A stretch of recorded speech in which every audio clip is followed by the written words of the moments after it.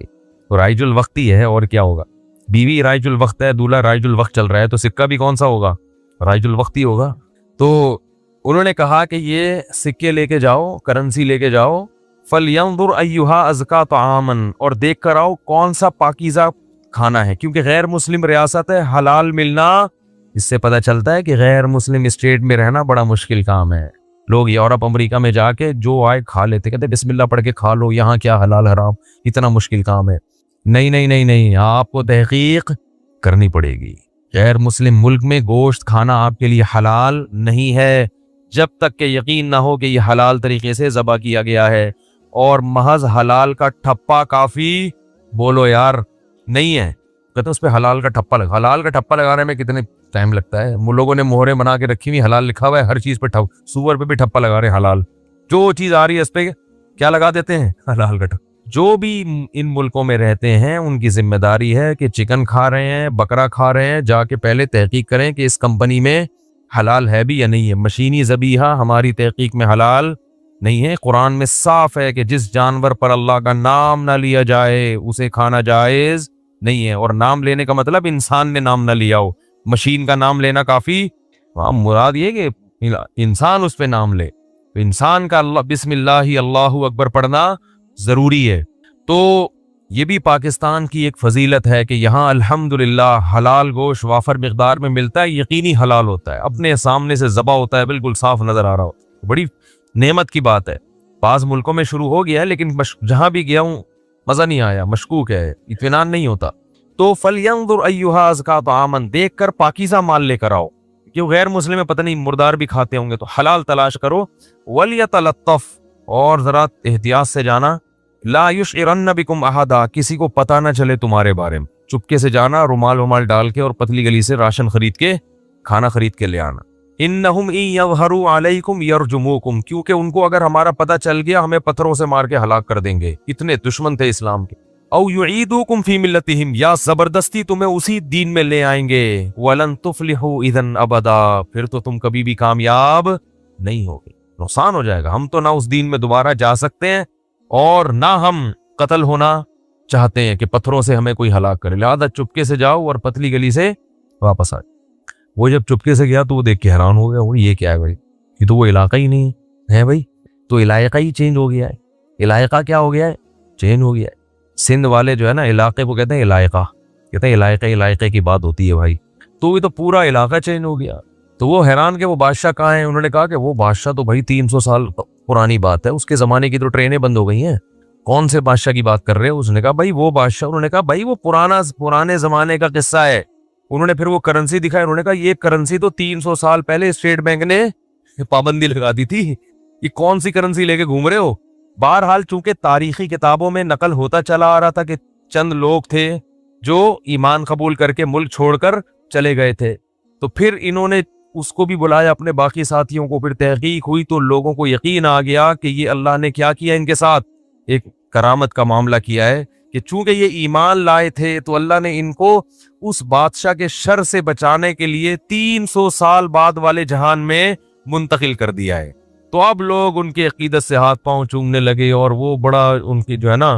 عقیدت اور محبت کرنے لگے۔ اور ان کے انتقال کے بعد وہاں انہوں نے لوگوں نے ایک مسجد بنائی اللہ کو یاد رکھنے کے لیے۔ تو یہ مختصر واقعہ قرآن نے اصحاب کہف کا بیان کیا ہے۔